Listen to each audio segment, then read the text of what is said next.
नमस्कार, मैं हूं प्रकाश श्रीवास्तव। हमारे खास और नए कार्यक्रम पूरा सच में आपका स्वागत है। खबरों की दुनिया में पूरा सच बहुत जरूरी होता है, क्योंकि झूठ से भी खतरनाक होता है अधूरा सच, और उसी तरह खतरनाक होती है अधूरी खबर। इसलिए हर खबर का पूरा सच हम आपको बताएंगे, वो भी तथ्यों, तर्कों और सबूतों के साथ। तो आइए बिना देर किए देखते हैं पूरा सच।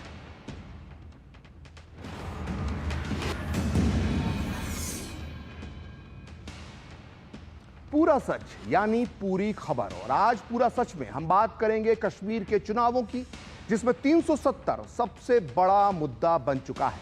इसलिए पूरा सच का पहला मुद्दा होगा कि आखिर 370 पर कांग्रेस और राहुल गांधी ने क्यों साध रखी है चुप्पी। नेशनल कॉन्फ्रेंस कहती है कि 370 बहाल करेंगे, तो उसकी सहयोगी पार्टी कांग्रेस अपना रुख अभी तक साफ क्यों नहीं कर रही है।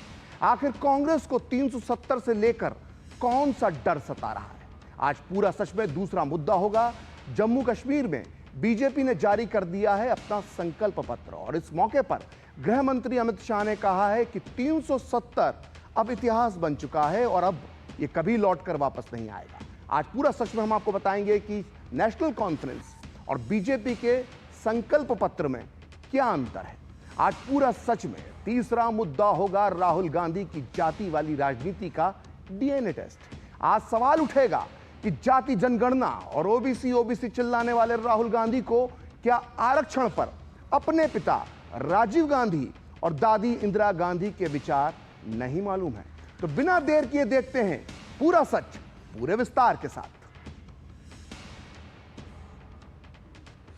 तो जम्मू कश्मीर में जैसे जैसे चुनाव करीब आते जा रहे हैं, वैसे वैसे अनुच्छेद 370 पर सियासत और भी ज्यादा गर्म होती जा रही है। 370 पर कांग्रेस को अपना रुख साफ करने की चुनौती मिल रही है, लेकिन कांग्रेस है कि इस पूरे मामले पर चुप्पी लगाए बैठी है। यहां तक कि राहुल गांधी भी इस मामले में आधे अधूरे बयान दे रहे हैं।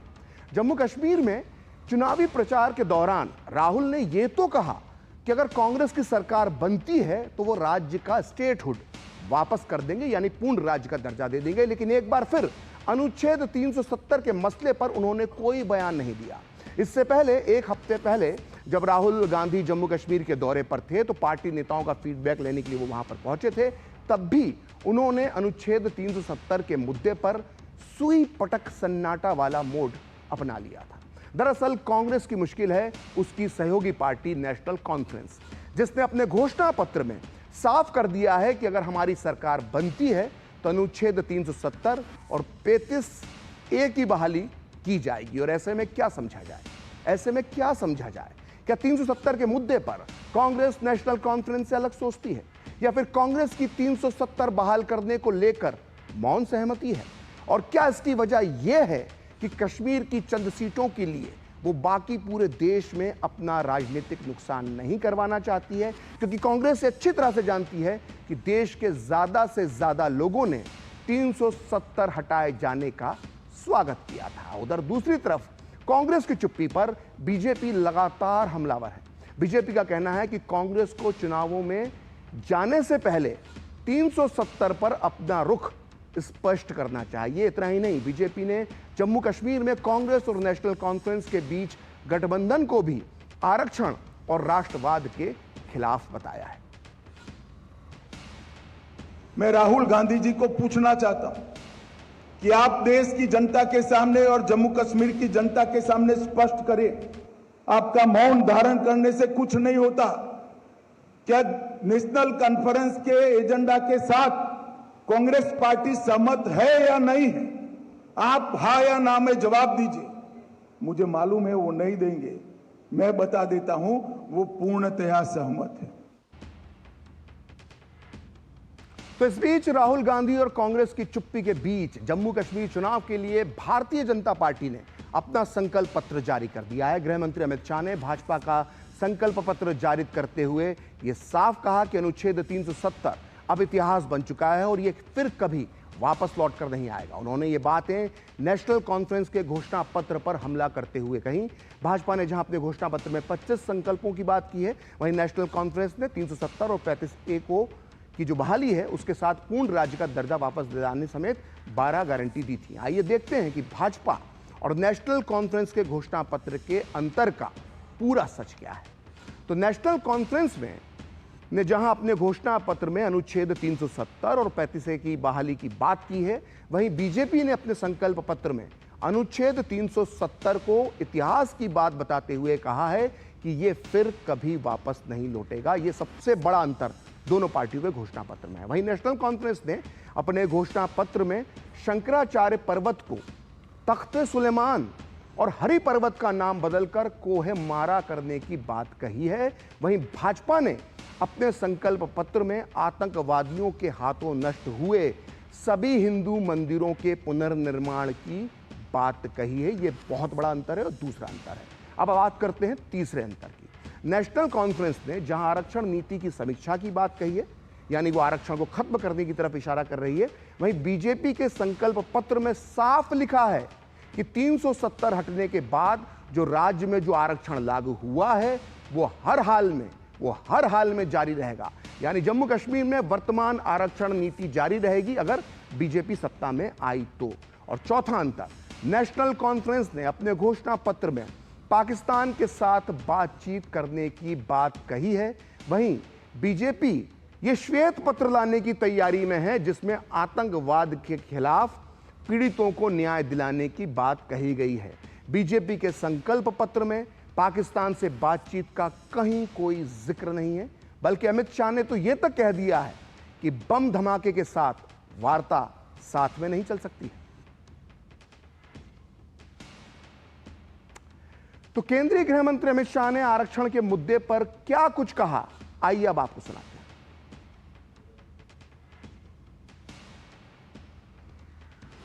बकरवाल और पहाड़ियों को सालों से जो आरक्षण नहीं मिलता था, उसको आरक्षण देने की शुरुआत नरेंद्र मोदी जी के नेतृत्व में हुई।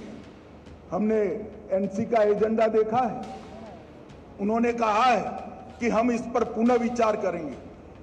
मैं श्री उमर अब्दुल्ला को बताना चाहता हूं, उमर साहब, चूंटनी का नतीजा जो आए वो आए, हम गुर्जर, बकरवाल और पहाड़ी के आरक्षण को आपको छूने नहीं देंगे, ये बात आप याद रखें। ये भारतीय जनता पार्टी का संकल्प है।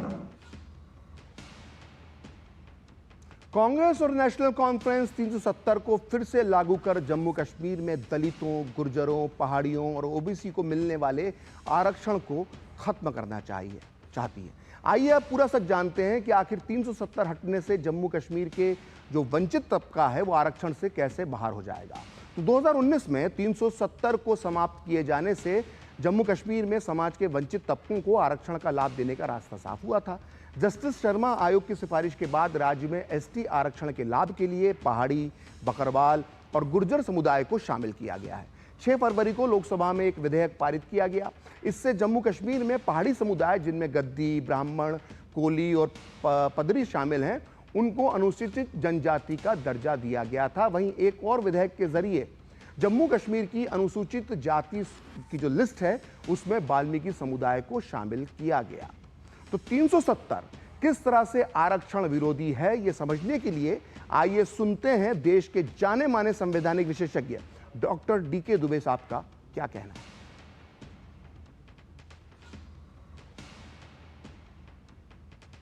जो जम्मू कश्मीर के अंदर दलित वर्ग है, जो स्वीपर वर्ग है, जिसको अब अधिकार मिला है 370 जाने के बाद, उसको पुनः उसी दलदल में फेंक देना कि वो भारत का नागरिक तो होगा लेकिन जम्मू कश्मीर के अंदर ना अपना स्थायी निवास बना सकता है, ना जम्मू कश्मीर के अंदर नौकरी कर सकता है, ना जम्मू कश्मीर की सरकार की योजनाओं का लाभ ले सकता है और ना ही वहाँ पर प्रोफेशनल एजुकेशन ले सकता है। अर्थात देश की किसी भी यूनिवर्सिटी से, वर्ल्ड की किसी भी टॉप की यूनिवर्सिटी से पढ़ने के बाद जब वो जम्मू कश्मीर वापस जाएगा तो वहाँ पर उसके जो निवासिता है उसमें लिखा होगा फॉर स्वीपर वर्क ओनली, यानी कि डॉक्टर बनकर किसी मनुष्य का इलाज नहीं कर सकता, किसी मानव का इलाज नहीं कर सकता, इंजीनियर बनकर वहां पर वो इंजीनियरिंग का काम नहीं कर सकता, वो केवल और केवल स्वीपर वर्क कर सकता है। संवैधानिक रूप से संसार में अगर किसी को स्वीपर घोषित किया गया हो तो वो केवल जम्मू एंड कश्मीर में रहने वाले वो दलित वर्ग है, वो स्वीपर वर्ग है जो कि 370 और 35 कैपिटल ए की वजह से अपने अधिकारों से वंचित रखा गया, सिस्टमैटिक तरीके से 3-4 पीढ़ियां खत्म होने के बावजूद। तो यह माना जा रहा है कि कांग्रेस और नेशनल कॉन्फ्रेंस मिलकर कश्मीर पर फिर से 370 लादने का मंसूबा बुन रहे हैं। सवाल उठता है कि आखिर इन्हें 370 से इतना प्यार क्यों है। दरअसल इसके पीछे है कांग्रेस और नेशनल कॉन्फ्रेंस की करीब 90 साल पुरानी दोस्ती। और आजादी के बाद इन दोनों पार्टियों ने ही मिलकर कश्मीर को 370 के मकड़ जाल में जकड़ा था। और इस 370 के मकड़ जाल के दो महत्वपूर्ण किरदार थे। ये पहले किरदार थे, इसके पहले थे जो किरदार थे वो देश के तत्कालीन प्रधानमंत्री जवाहरलाल नेहरू थे, और दूसरे किरदार थे नेशनल कॉन्फ्रेंस के संस्थापक अध्यक्ष शेख अब्दुल्ला। ये वही शेख अब्दुल्ला हैं जो फारूक अब्दुल्ला के पिता और उमर अब्दुल्ला के दादाजान हैं। आइए जानते हैं पूरा सच कि आखिर शेख अब्दुल्ला और नेहरू की दोस्ती ने क्या क्या गुल खिलाए। तो ये बात साल 1932 की है, जब शेख अब्दुल्ला ने कश्मीर मुस्लिम कॉन्फ्रेंस के नाम से एक नई पार्टी बनाई। इसके नाम से ही आप शेख अब्दुल्ला की सोच का अंदाजा लगा सकते हैं, मुस्लिम कॉन्फ्रेंस, मुस्लिम कॉन्फ्रेंस। लेकिन 1939 तक आते आते शेख अब्दुल्ला नेहरू के परम प्रिय मित्र बन गए और नेहरू की सलाह पर उन्होंने अपनी पार्टी का नाम मुस्लिम कॉन्फ्रेंस से बदलकर नेशनल कॉन्फ्रेंस कर दिया। यानी मुस्लिम हटा दिया, नेशनल लगा दिया। यानी कट्टरपंथी इस्लामी सोच को राष्ट्रवादी सोच का जामा पहना दिया। लेकिन 1944 में एक बार फिर शेख अब्दुल्ला पर उनकी पुरानी सोच हावी हो गई और उन्होंने मुस्लिम लीग के नेता और भारत का बंटवारा करने वाले खलनायक जिन्ना से दोस्ती कर ली और उन्हें कश्मीर आने का न्योता दिया। जिसके बाद 8 मई 1944 को जिन्ना ने पूरे 2 महीने तक कश्मीर की यात्रा की और इस दौरान शेख अब्दुल्ला और जिन्ना के बीच 30 बार से ज्यादा मुलाकातें हुई। यहां तक कि जिन्ना की कई रैलियों में, कई सभाओं में शेख अब्दुल्ला ने उनके साथ मंच भी साझा किया। लेकिन कई वजहों से जिन्ना और शेख अब्दुल्ला की जोड़ी परवान नहीं चढ़ सकी और आखिरकार शेख अब्दुल्ला ने एक बार फिर नेहरू का दामन थाम लिया। अक्टूबर 1947 में जब कश्मीर का भारत में विलय हो गया और नेहरू के दबाव में शेख अब्दुल्ला को पूरे जम्मू कश्मीर की सत्ता की चाबी सौंप दी गई, जबकि शेख अब्दुल्ला घाटी के सिर्फ 3-4 जिलों के नेता थे। तो इस तरह से जब एक बार शेख अब्दुल्ला के हाथ में सत्ता आ गई तो वो पूरी तरह से कश्मीर की राजनीति पर छा गए। 1947 से लेकर 1951 तक शेख अब्दुल्ला और उनकी नेशनल कॉन्फ्रेंस ने बिना किसी रोक टोक के जम्मू कश्मीर में अपनी हुकूमत चलाई और इस दौर में उन्हें नेहरू और कांग्रेस का पूरा समर्थन प्राप्त था। इसी बीच, अब ये बहुत महत्वपूर्ण बात बता रहा हूं मैं आपको, इसी बीच 1951 में जम्मू कश्मीर में संविधान सभा के चुनाव का ऐलान हुआ। ये एक तरह से पहली बार जम्मू कश्मीर में चुनाव हो रहे थे और इस संविधान सभा को सारे विशेष अधिकार मिलने वाले थे। ये संविधान सभा जैसे चाहे वैसा अलग से कानून जम्मू कश्मीर के लिए बना सकती थी। लेकिन आपको ये पूरा सच जानकर हैरानी होगी कि इन चुनावों में शेख अब्दुल्ला और नेशनल कॉन्फ्रेंस पर जमकर चुनावी धांधली करने के आरोप लगे। यानी भारत के पहले चुनावों में, जम्मू कश्मीर के पहले चुनावों में चुनाव हैक हो गए थे और आरोप तो ये तक है कि इस पूरी चुनावी धांधली की नेहरू और कांग्रेस ने अनदेखी की। हैरत की बात है कि जो आज गला फाड़ फाड़ के ईवीएम चिल्लाते हैं, वो 1951 के इन चुनावों में हुई धांधली का जिक्र तक नहीं करते। तो आइए जानते हैं इन चुनावों का पूरा सच। तो 1951 के इन चुनावों में 2 पार्टियां मैदान में थी। एक पार्टी थी नेहरू के परमप्रिय मित्र शेख अब्दुल्ला की, और जिसको हम नेशनल कॉन्फ्रेंस के नाम से जानते हैं, और दूसरी थी हिंदू विचारधारा की समर्थक प्रजा परिषद। प्रजा परिषद को आरएसएस का समर्थन भी प्राप्त था और यही बात नेहरू को चुभती थी। चुनाव हो रहा था 75 सीटों पर। इन चुनावों को करवाने का जिम्मा तत्कालीन राज्य सरकार पर छोड़ दिया गया, जिसकी गद्दी पर खुद शेख अब्दुल्ला बैठे हुए थे। इन चुनावों में एक धांधली और हुई और वो थी परिसीमन की। कश्मीर के इलाके में 43 सीटें दे दी गईं और जम्मू के हिस्से केवल 30 और लद्दाख के खाते में सिर्फ 2 सीटें आई। जबकि उस समय का जो प्रशासनिक नक्शा था उसके हिसाब से कश्मीर का क्षेत्रफल और आबादी जम्मू के मुकाबले काफी कम थी। इतना ही नहीं, सीटों का परिसीमन इस तरह से किया गया कि कई हिंदू बहुल सीटों के नक्शे में छेड़छाड़ कर उन्हें मुस्लिम बहुल बना दिया गया। यानी अब्दुल्ला की ताजपोशी की तैयारी पूरी तरह से की जा चुकी थी चुनाव के पहले ही। लेकिन असली खेल अभी बाकी था। कश्मीर की 43 सीटों पर शेख अब्दुल्ला का पलड़ा भारी था, तो जम्मू की 30 सीटों पर प्रजा परिषद मजबूत दिख रही थी। लेकिन शेख अब्दुल्ला ने कुछ और ही प्लान बना रखा था। जम्मू की 30 सीटों में से प्रजा परिषद के 13 उम्मीदवारों के नामांकन रद्द कर दिए गए। 30 में से 13 उम्मीदवारों के नामांकन रद्द कर दिए गए, जिसके विरोध में इस धोखे के खिलाफ प्रजा परिषद ने खूब शोर मचाया। श्रीनगर से लेकर दिल्ली तक गुहार लगाई, लेकिन लोकतंत्र के मसीहा कहे जाने वाले तत्कालीन प्रधानमंत्री नेहरू ने कोई कदम नहीं उठाया। आखिर हिंदू हकों की बात करने वाली बेचारी प्रजा परिषद क्या करती? उसने विरोध के चलते पूरे चुनावी मैदान से ही हटने का फैसला कर लिया।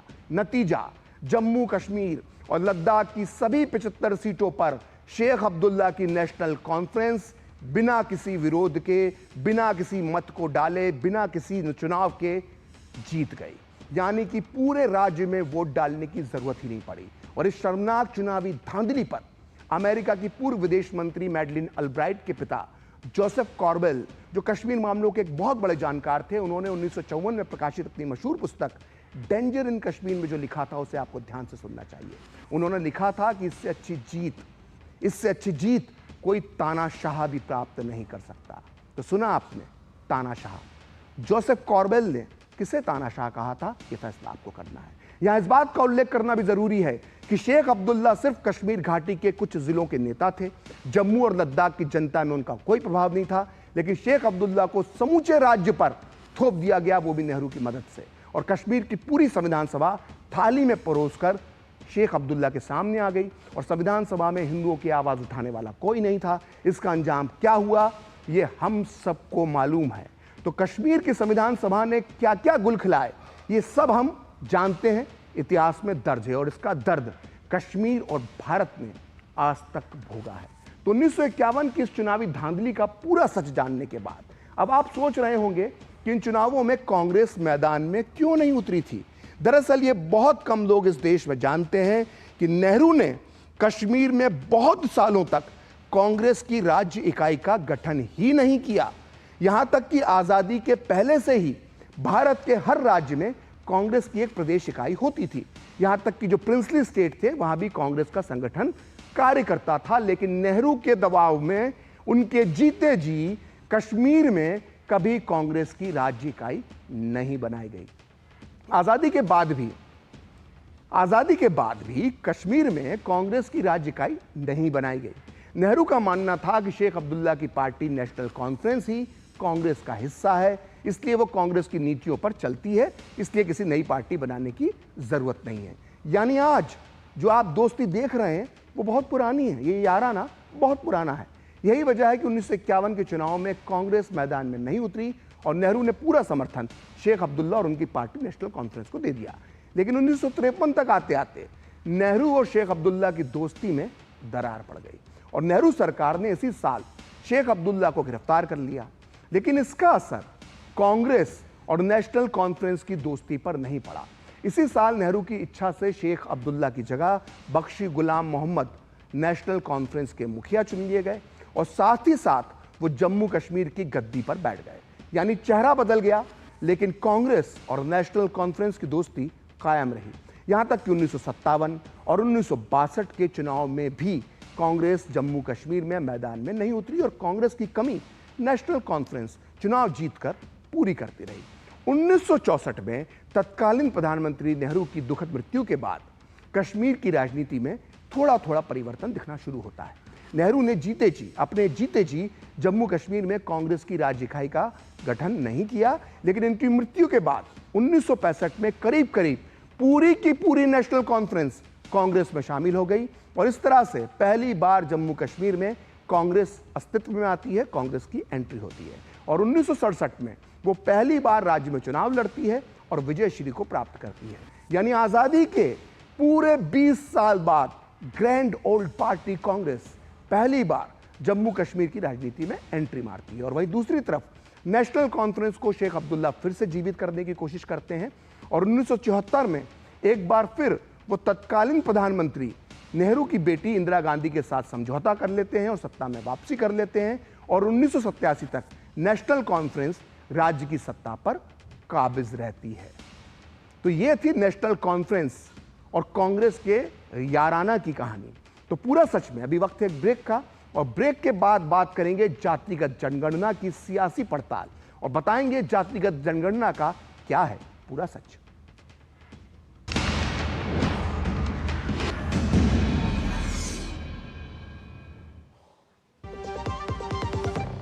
शादी का किचन महके जहां, गोल्डी किचन किंग मसाले हो वहां। गोल्डी लाए हैं फ्रेश लॉक टेक्नोलॉजी जो रखे मसालों को हर समय फ्रेश। बात जब पीढ़ियों के लिए बनने वाले घर की हो तो जिम्मेदारी बड़ी हो जाती है। गैलेंट समझता है ये जिम्मेदारी। अब डबल एम रिब्स के साथ गैलेंट एडवांस TMT रीबार, निर्माण का रियल हीरो। सोना सिर्फ गहना नहीं होता, कभी पुश्तैनी पहचान तो कभी प्यारी सी याद होती है। लाइफ में आगे बढ़ने के लिए उसी सोने से गोल्ड लोन लेने का फैसला समझदारी का होता है। मुथूट फाइनेंस ये बात समझते हैं, इसीलिए वो ईमानदारी, सच्चाई और आपके विश्वास को सबसे बढ़कर मानते हैं। मुथूट फाइनेंस, सदियों का भरोसा हमेशा के लिए। तो गोल्ड लोन के लिए कॉल करें 1-800-313-1212।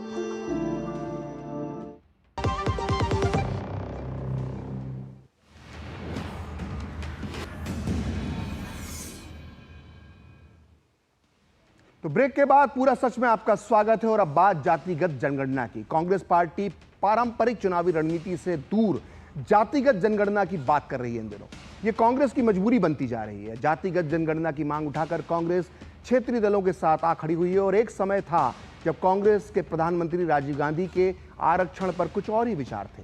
उन्हीं के बेटे राहुल गांधी ने पिछले साल कर्नाटक विधानसभा चुनाव के दौरान बीदर में जातिगत जनगणना, जातिगत आरक्षण की 50% सीमा को हटाकर दलित और पिछड़ों को जाति की संख्या के आधार पर आरक्षण देने की बात कही थी। अब एक बार फिर जब महाराष्ट्र में विधानसभा चुनाव होने हैं तो सांगली में एक बार फिर राहुल गांधी ने जातिगत जनगणना का मुद्दा उठाया है।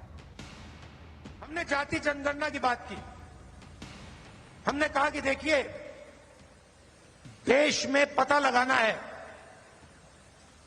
कि किसकी कितनी आबादी है और किसका कितना हक बनता है। मैंने कुछ गलत बोला? सही बोला ना कि ये पता लगाना है, अलग अलग वर्ग के लोग हैं, ये कितने हैं, इनकी आबादी कितनी है और इनका हक क्या है और कौन सी संस्थाओं में इनके लोग हैं। तो राहुल गांधी इस तरह से बार बार जाति जनगणना का शिगुफा छेड़ते हैं, बीजेपी को बार बार आरक्षण का दुश्मन बताते हैं, लेकिन लगता है कि शायद राहुल गांधी खुद अपनी पार्टी और अपने पिता स्वर्गीय राजीव गांधी के आरक्षण पर विचार को नहीं जानते हैं। दरअसल राजीव गांधी ने आज से 39 साल पहले 3 मार्च 1985 को नवभारत टाइम्स को दिए एक इंटरव्यू में कहा था कि वो आरक्षण के नाम पर बुद्धुओं को बढ़ावा नहीं देना चाहते हैं। तत्कालीन प्रधानमंत्री राजीव गांधी ने यह इंटरव्यू देश के जाने माने पत्रकार आलोक मेहता को दिया था। इस इंटरव्यू की हेडलाइन थी कि आरक्षण के नाम पर बुद्धुओं को बढ़ावा नहीं।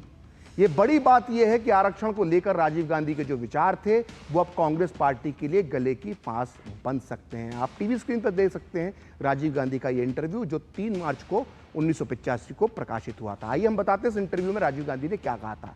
उन्होंने कहा था कि संविधान बनाते समय पिछड़े वर्ग के लिए आरक्षण की जो व्यवस्था की गई थी उसका अब बहुत राजनीतिकरण हो गया है, इसलिए अब समय आ गया है कि इन सारे प्रावधानों पर नए सिरे से विचार किया जाए और दबे और पिछड़े हुए लोगों को यह सुविधा और सहायता दी जाए, लेकिन इसका विस्तार कर विभिन्न क्षेत्रों में बुद्धुओं को बढ़ाने से पूरे देश को नुकसान होगा।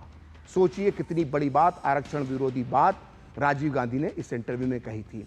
और वरिष्ठ पत्रकार आलोक मेहता के साथ राजीव गांधी ने आरक्षण के मुद्दे पर क्या कहा था, आइए खुद सुनते हैं आलोक मेहता जी से। ये इंटरव्यू तो उससे भी बहुत पहले, जब वो सत्ता में आए थे उसके 6 महीने बाद ही दिया था, और उसके उस समय से उनका ये मानना था कि आरक्षण संविधान में जितना है वो ठीक है, लेकिन इसका विस्तार यदि किया गया तो उन्होंने बल्कि एक तीखा शब्द इस्तेमाल किया था जो आजकल नहीं किया जाता। इससे तो बुद्धू मतलब जो बने कम योग्य लोग एकदम आगे आ जाएंगे, फिर जो ज़्यादा योग्य हैं, ज़्यादा पढ़े लिखे हैं उनके लिए, और वो किसी भी वर्ग के होंगे, उनको ही एक तरह से अजीब होगा, परेशानी होगी, और इसका विस्तार करना गलत होगा। उन सब की विचार तो थे। आज वो विचार बदल गए हैं, इसलिए राहुल गांधी जिसका भी पाठ पढ़ते हैं हम नहीं कह सकते क्या है, लेकिन जहाँ तक राजीव गांधी की बात है या कांग्रेस के भी कई नेताओं की बात है, ऐसा मेरा ऐसा मानना है। और यहाँ तक कि बीजेपी या संघ या समाजवादी में कई ऐसे नेता हैं जिनसे मुझे बात करने के मौके मिले हैं, तो सब लोग इस तरह के किसी भी जातिवादी आधार पर राजनीति करने को अनुचित मानते रहे हैं।